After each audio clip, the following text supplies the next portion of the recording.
Good afternoon. It's Wednesday, the 17th February 2016, just after 1 o'clock. Welcome to UK Column News.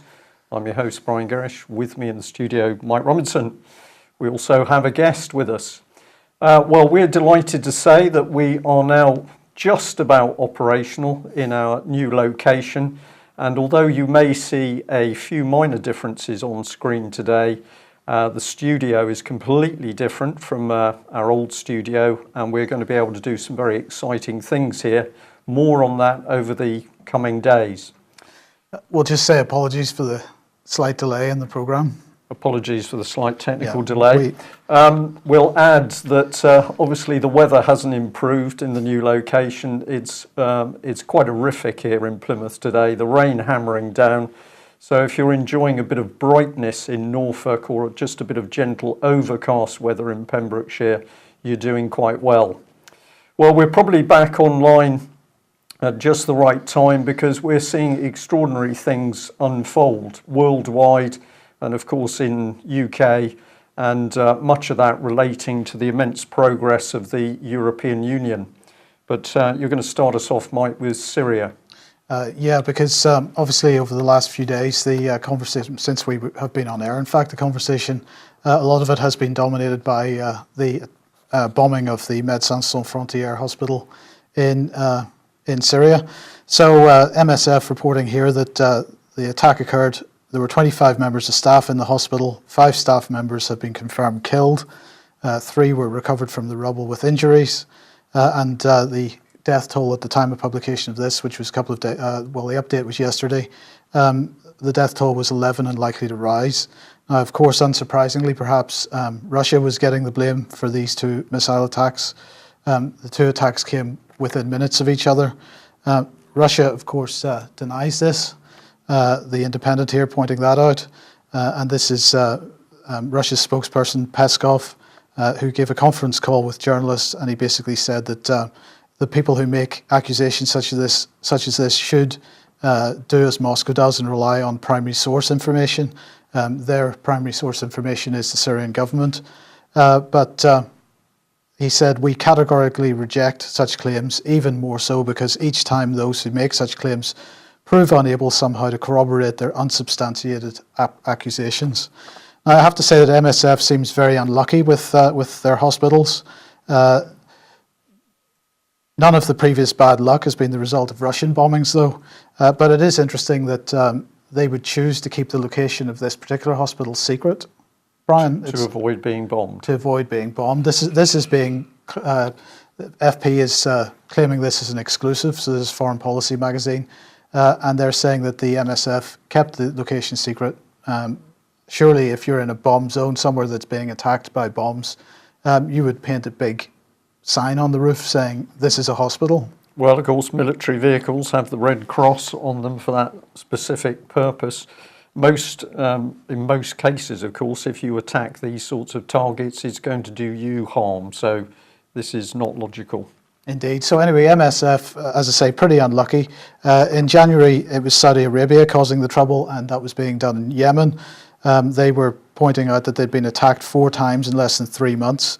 So the first attack was on the 28th of October last year. Then there was another one, a mobile clinic hit by Saudi coalition forces in Yemen on the 2nd of December. And then on the 10th of January, a hospital came under attack and 6 people killed and 7 injured. And on the 21st of January, an MSF ambulance was hit.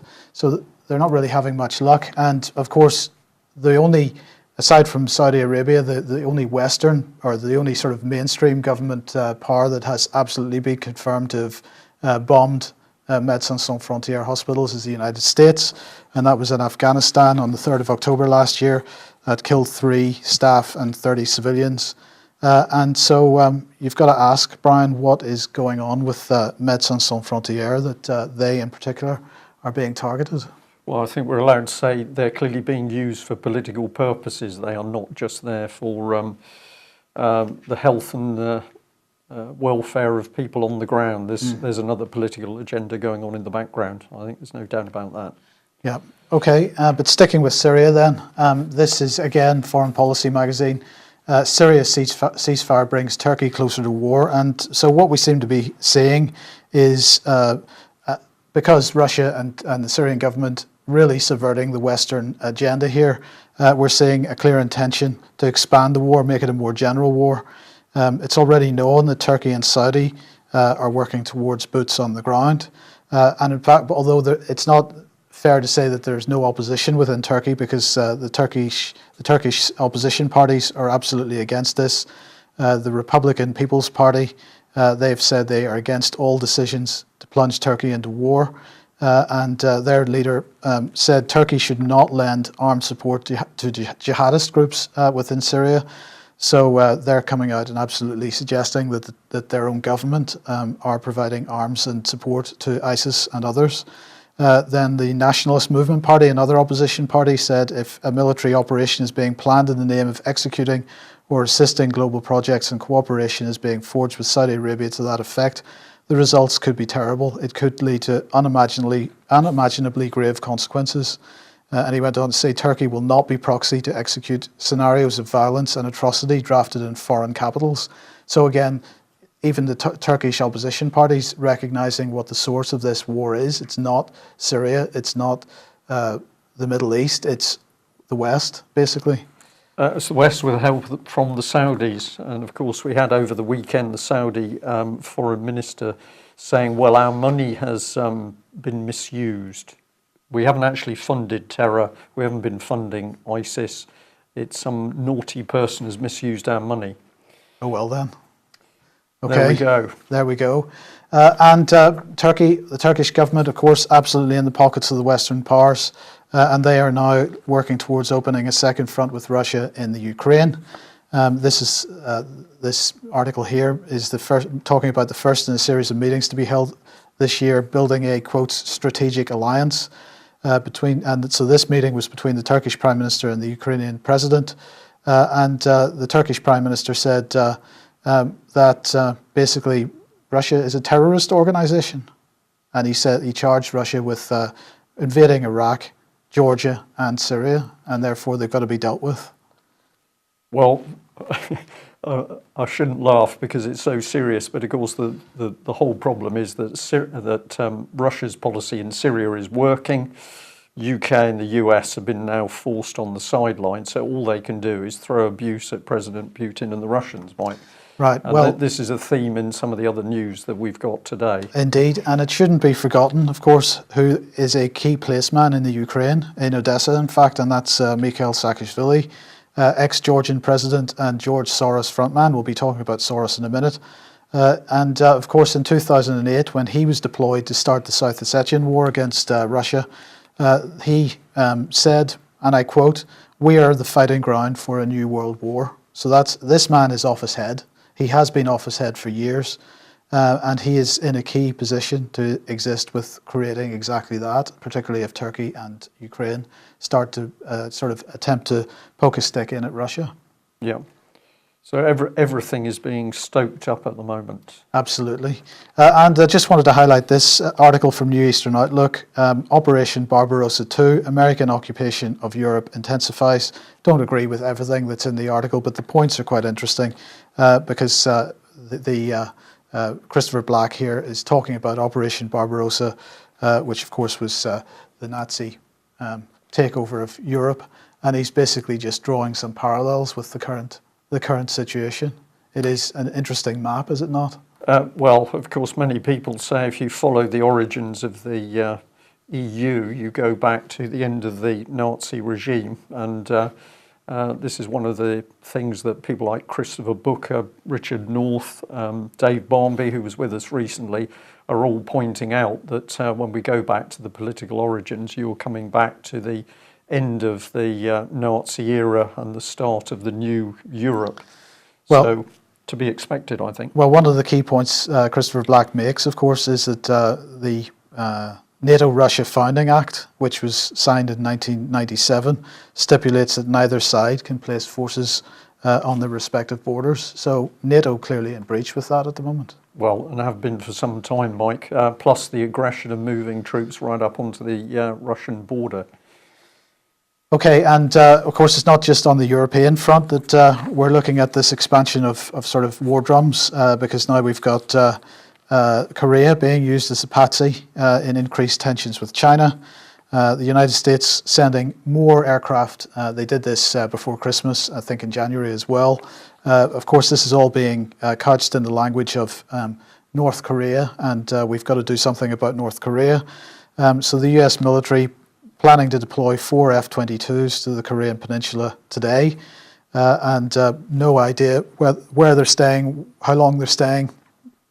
The US already having sent bombers across. It's really just, again, baring their teeth. They're not really doing anything. They're sort of growling, but they're not doing anything substantive. The amount of assets being moved is very small, so this is all a statement of intent. Well, there's no teeth, as you say. Right. Of course, China not taking this lying down, and as AFP is reporting via the Mail here, they have now put missiles on the Spratly Islands. So surface-to-air missile system. Of course, this is being discovered by a civilian satellite imaging company, ImageSat. Is there any such thing as a civilian satellite imaging company, or perhaps they're contracted? So, Mike. Yeah, contracted to the CIA or something. I don't know. But anyway, so this is on top of US. This is sort of in response to not only what's going on in Korea, but on top of US warships constantly sort of being insightful in the southern China Sea. Well, you know, Brian, perhaps this stuff all this sort of war drums is there to sort of a bluff to get Russia to accept a settlement in Syria, or to get Russia to accept something else. But I mean, it's a pretty dangerous bluff, particularly if you look at the people that are stoking this situation up. They are increasingly off their heads. Living their own reality, yeah. I think is the right expression, Mike. But remember that everything that they're trying to do is effectively an agenda of change. If you want to change the politics in Syria, you have to get inside and destabilise. Libya was the same. Iraq, what we're seeing now is that because of what President Putin has done, he's stabilised a country. What they've got to do is destabilise again. This is the same agenda being effectively run in somewhere like the NHS. You've got a huge organisation. They are trying to make a massive change, the privatisation. You need to disrupt it, destabilise it. Well, it's interesting you say that, because I just was thinking about some of the names that we might discuss. Soros is one, obviously. Erdogan, another one. Saakashvili, Obama, Cameron. The NHS, we're being told, is getting lots and lots of money for mental health programmes, and I just wonder how many of these people should be on some of that. On those programmes themselves. Yes. Well, maybe we should start a campaign for that. Yeah. UK column meeting tonight. Yes, in the George as usual in Plimpton, 7:30.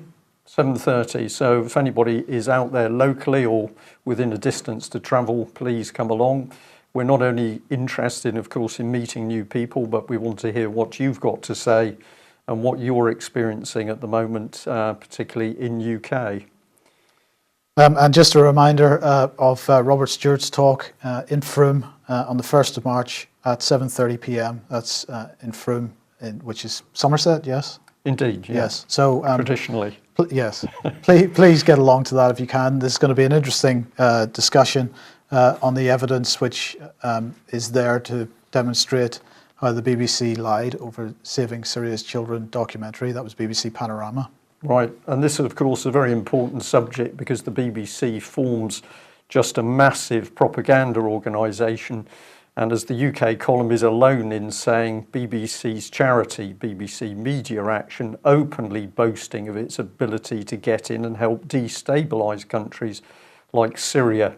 So if you're still donating to the BBC, or you still trust the BBC, have a look at their charity and its political activities. Well, money is key to everything. We've mentioned Soros, and very interesting that Russia today is really hammering Soros. So here's the headline. Putin, I need some glasses for this, sorry. Putin aims at EU disintegration, and the threat from Russia is bigger than that from jihadi attacks. So this is pretty interesting language by Mr. Soros. This is the sort of thing that he's been saying. that American and EU leaders are making a grievous error by taking Russian President Putin for their ally in the fight against Islamic State. He said Putin's real aim is EU disintegration, thank you. And the billionaire also said that the best way to cause the disintegration of the Euro bloc is to flood the EU with Syrian refugees. But we've already shown that many high-level people within the EU have been saying we need the refugees in order to form the European Union superstate. Indeed. I'll just mention that although it says in that quote from RT that the opinion piece was in Project Syndicate, it was also published by The Guardian in full. Okay, well, we just add this bit. The race for survival pits the EU against Putin's Russia. ISIS poses a threat to both, but it should not be overestimated. Attacks mounted by jihadi terrorists, however terrifying, do not compare with the threat emanating from Russia. Russia.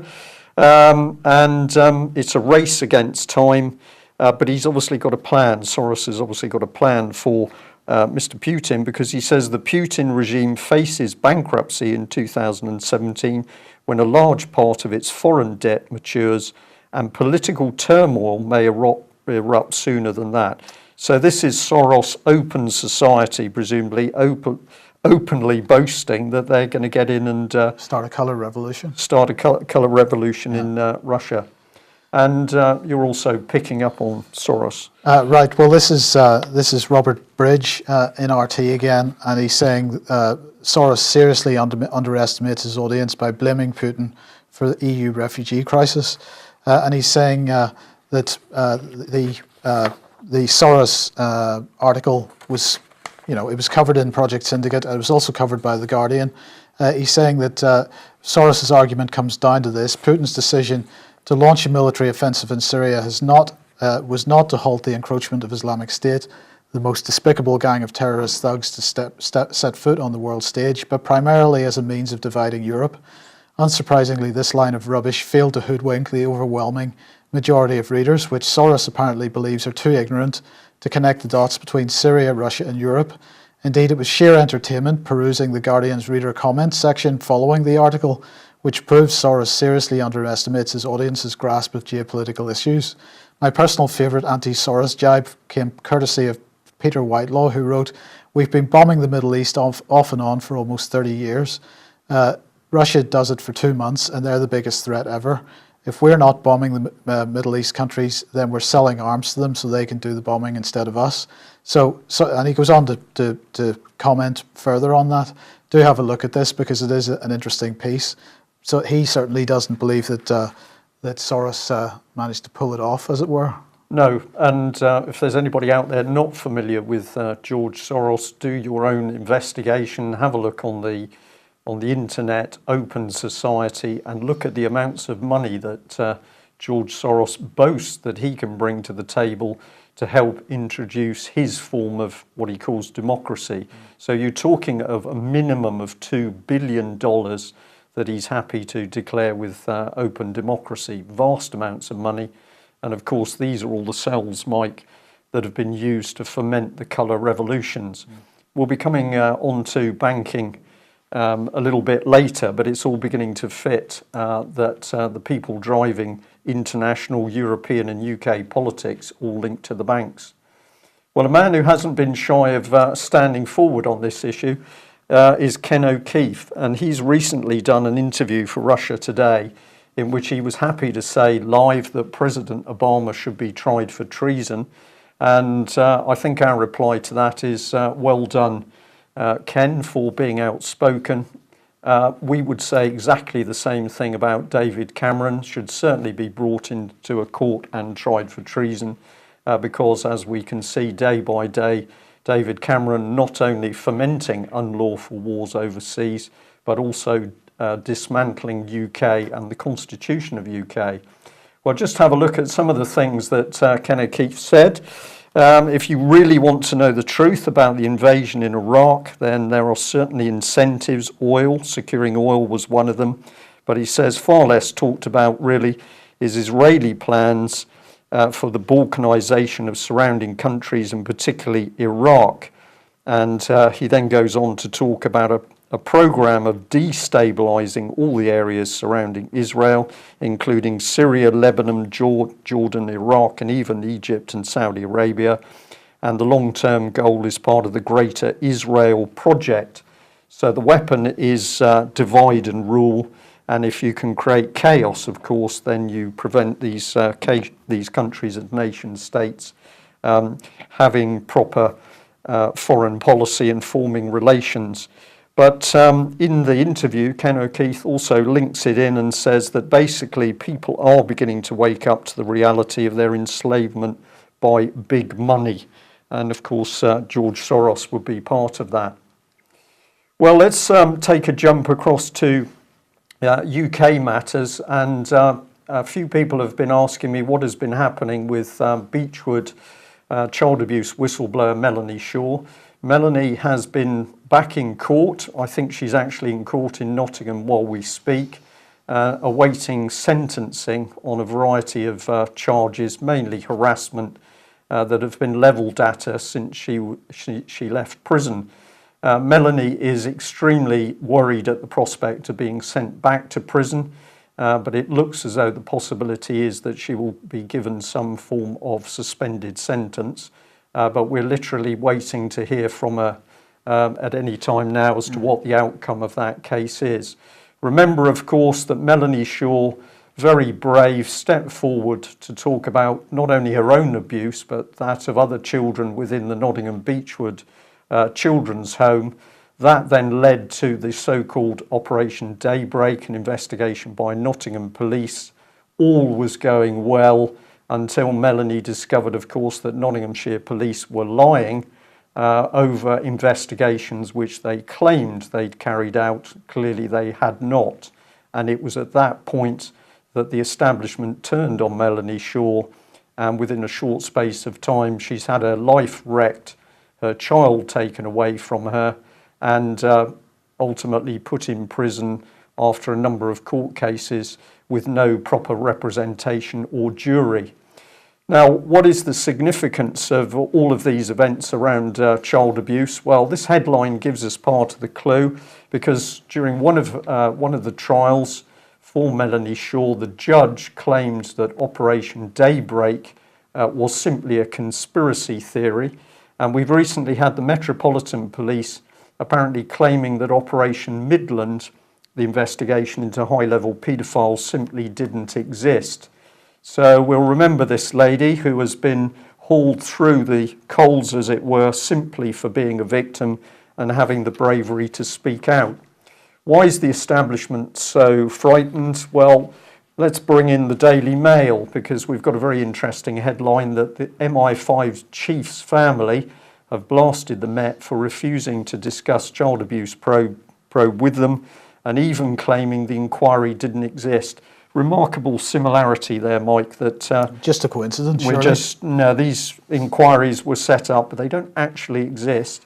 But the nub of this is that the family are uptight that claims of abuse have been made against Michael Handley, who died in 2002. But of course, he was head of MI5, very important man, and if he was involved in abuse of children, of course, this drags in the security services.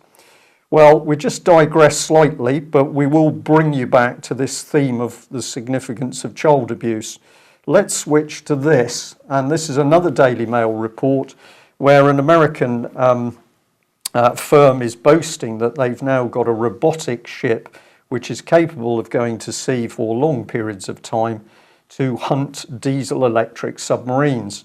And the significance of this is that while Russians, British and Americans have built up large nuclear submarine fleets, the, we'll say, old-fashioned diesel-electric boats, of course, origins are the German U-boats, these are still very effective units at sea because they are so difficult to detect. Well, the Americans have said that basically these new devices, these new ships can go and track diesel-electric submarines for months at a time, and they're getting very excited because they've been able to track one at about half a mile. Now, from my own experience in matters to do with anti-submarine warfare, there seems to be a lot of hype in this whole article. But this is the bit I wanted to really draw your attention to, so we'll bring it on screen.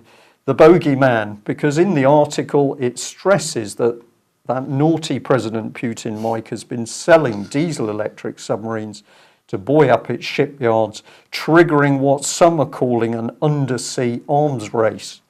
So the article starts off with high tech, but in it we get the dig. It's Russia that's causing the problem because they're selling diesel-electric submarines. Well, it's interesting that, of course, it was UK who was probably leading the field in diesel-electric submarines. We're jumping back now to the mid-90s or the early 90s, where Britain developed the Upholder class, really excellent submarines despite some teething troubles. But what happened was these submarines were then sold to the Canadians, and to the astonishment of many people in Britain's military, certainly the Royal Navy, people said this is madness because we need these submarines. So now we've got a backdrop that anybody who's operating diesel-electric submarines is a threat to world security. And who's driving this cunning plan? Well, it's none other than President Putin. So why did we get rid of the submarines? Well, in 1993-94, there were a whole lot of surveys done, 33 of them, interesting number, but there we go. And it was looking at ways of cutting costs around the military, and everything was looked at, from changing the central staff, the formation of a permanent joint headquarters, the restructuring of land command. These are part of the objectives from one of the real documents on screen at the moment. But essentially what was going on here was that these changes were destabilising the whole of the UK's military system, and we can now see that this has led towards further cuts and change in the driving to the creation of the European military. There's other documents on this, so don't believe us, have a look at it yourself. But if we follow it through, it becomes very interesting. So here's comment from www.parliament.uk. And what are we interested in? Well, we're interested in the Secretary of State back in 1993, essentially saying that in these changes there was going to be a reduction in British anti-submarine warfare capability. Well, who was the man?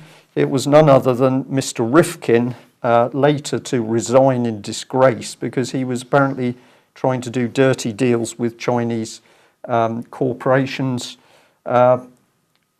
And he also had to resign from the Defence Intelligence Committee. So as a result of his programme, the Nimrods were scrapped. Again, this caused huge problems and a massive cut in capability. We got rid of the anti-submarine carriers. They weren't really aircraft carriers, they were anti-submarine vehicles. And it was only the UK column that said back in 2011, we know where this is going. It's the creation of the EU military. So we've chosen the Spectator here with the headline, Britain's armed forces no longer have the resources for a major war. Just think of that, Mike, against the backdrop that you've painted. We're seeing the world is apparently getting more and more dangerous, yet Britain, in the face of this terrible Mr. Putin, is cutting its armed forces. Why are they cutting the British armed forces? Because the agenda, as the Express is pointing out here, is that the EU army is to be developed. Well, how does this link in with Mr. Heath and the children? Well, of course, it was Edward Heath that by stealth took us into the EEC, and, well, no child abuse, nothing to see, apparently. But of course, what's really going on in the background is blackmail, and whoever the powers are that know where the paedophiles are, they control the show. So I think we'd like to say that, of course, our security services and police special branch are absolutely in the paedophile club because they cannot possibly not know what's happening, and it's their knowledge and silence which forms the magic circle controlling the high-level abusers. Was Heath blackmailed into taking us into the EU? I think there's a strong possibility, Mike. And I think that what we're seeing now is a massive attempt by the establishment to cover up. On that line, it's interesting that Exaro here is busy trying to push the public across to, no, this is just a matter of celebrities inside the BBC. And we had this extraordinary situation where a major internal report into paedophiles in the BBC just happened to be leaked to Exaro. So no paedophiles in Westminster, Mike. They were all in the BBC, and it was years ago anyway. Well, we get a clue from the Mail, because the Mail is doing exactly the same thing. Top secret papers reveal flagrant plot threatening to out Prime Minister Ted Heath as gay. And what's really going on here is you're nudging this across. So there wasn't any child abuse. There's nothing to see. Ted Heath was really a poor, victimised homosexual. Well, somebody sent us a nice email which said, watch out for what's happening. It said that the most immediate principal and primary tactical objective of the EU is to acquire an army, navy and air force, at which point it can then proceed quickly to the next tactical objective, a greater treasury. That's happening, at which point it can then proceed to implement the final strategy of full political union. Powers putting this together, Mike, would they stop at blackmail using the abuse of children? I don't think so. No, but they're really up against it in terms of time. Because they don't have much time left. No, so we're starting to see things coming to the surface, which are pretty obvious. We're moving towards a European super-state, a dictatorship. The French are taking us there fairly quickly, I think. Well, they're certainly taking their own people there fairly quickly, and they've yet again extended their state of emergency, this time to May. So it looks like they're just going to keep extending this and extending this. Alex Thompson has mentioned this a number of times. So they voted to extend the country's state of emergency. And of course, that was brought in after the so-called terror attacks in Paris last November. They voted 212 to 31 with 3 abstentions. And that was a day after the Senate approved the extension by an overwhelming majority as well. So there you go. The French politicians, at least, don't seem to be too unhappy about living in a dictatorship. No. And of course, friend of Cameron. I don't think Mr. Cameron would be upset with speeding up the British dictatorship either. Right, finance then. So we've got another PSYOP going on here because we're expected to believe that Sir John Vickers and the Bank of England are unhappy with each other, but they're just playing games, I think. So just to quote the beginning of this FT article, it says, in the red corner is Sir John Vickers, Chief Architect of the UK banking reforms, who says the Bank of England has gone soft on how much capital banks should have to hold in order to avoid another financial crisis. And in the blue corner is the Bank of England, specifically Andrew Bailey and Sir John Cunliffe, 2 deputy governors who reject Sir John's criticism and say the bank has gone further than his prescriptions. Now, his prescriptions come out of the Independent Commission on Banking, which Sir John Vickers chaired in 2010, and he released his report in September 2011. Of course, this was all coming out of the financial crash 2007-2008, and he said in a letter to the FT that top Bank of England officials had been watering down his recommendations. Now, in fact, although he's correct in his criticism, the fact that he's in no position to criticise really, because his ring fence, which was the outcome of the Independent Commission on Banking, really isn't going to work, and it's already been watered down to the point of uselessness in any case. So the ring fence was envisaged to prevent banks from using individual savings accounts, that's our savings accounts, for speculative purposes. Except the new proposals mean that banks can transfer our savings in the form of dividends instead of in the form of cash. So, in other words, just as we at the UK Column have been warning since the word ring fence was first bandied about, the ring fence is full of holes. And the Bank of England can pretend to its heart's content that it's doing more than is demanded of it by the Vickers report, but this demonstrates that the bank can't be trusted. So Vickers ended up by saying that given the awfulness of systemic bank failures, ample insurance is needed. Equity is the best form of insurance. The recent volatility in bank stocks underlines the importance of strong capital buffers. The Bank of England should think again. Well, I think the Bank of England should be taken out of the equation altogether and regulatory responsibility removed from it completely. And then the commercial banks should be broken up. And, that's what many people told Vickers at the time. And it should be no surprise to him now that his insistence that it should be no surprise to him now that the ring fence isn't working, because it was never enough. The banks should be split up and get rid of too big to fail. The cartel's got to go.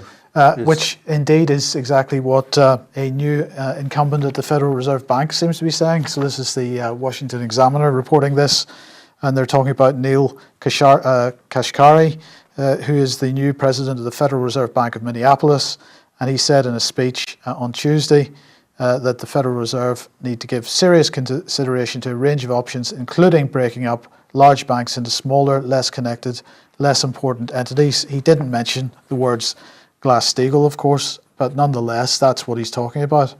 And he said the biggest banks are still too big to fail and continue to pose a significant ongoing risk to our economy, despite the Dodd-Frank Act. And of course, the Dodd-Frank Act is equivalent pretty much to Vickers' ring fence. It really doesn't do the job. Okay. So that's that.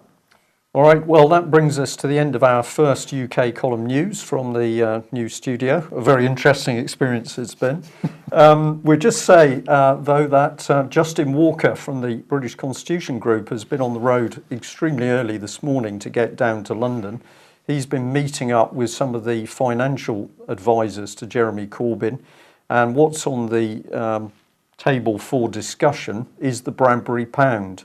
So fairly shortly on the subject of proper national currency, a reintroduction of the Bradbury Pound, we should be able to give you the line on what Corbyn and Labour think about the possibility of going for a reintroduction of the Bradbury Pound, which of course with proper ring fencing of the banks, breaking up of the banks and Glass-Steagall, could start to make a major change to what's actually happening in this country and worldwide. So stay posted on that.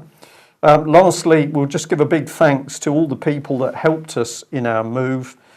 We'd especially like to thank the electrician that came in and our carpet fitter, friends and those who've helped with removals. Thank you very much for doing all you've done. It all seems to be working, so we'll just keep our fingers crossed that it stays like that. Well, that's it for today. If you are wondering what can you do to stop this, our advice at the moment is stay focused on the European referendum. There's going to be a massive government psychological operation to convince people that the European Union is a benign organisation. What can you do? Very easy. Talk to people, spread the word, get on the social networks, warn people what the European Union really is. It is a dictatorship. It's being brought in by stealth. It's treason by David Cameron and his government in Westminster. Talk to other people and warn them. If there's a no vote, it is going to cause massive and very good change in this country. And we've been hearing from sources at Westminster ends that David Cameron's days appear numbered, even if the vote for Europe goes through. Seems to be getting really quite interesting. And we also understand that the spotlight is beginning to turn on Oliver Letwin. Now, of course, Oliver Letwin MP is the man we've consistently warned is part of the cabal running government. It's not David Cameron. He's simply a media puppet. The man to look for is Oliver Letwin, assisted by Francis Maude. Talk to people, warn them, talk about what's really happening in the country, and perhaps we can say above all, get people to look at other sources of news, certainly not the BBC. Is that it, Mike? Yep. I think it is. Thanks very much for joining us. We'll be back same time tomorrow. Bye-bye. Bye-bye.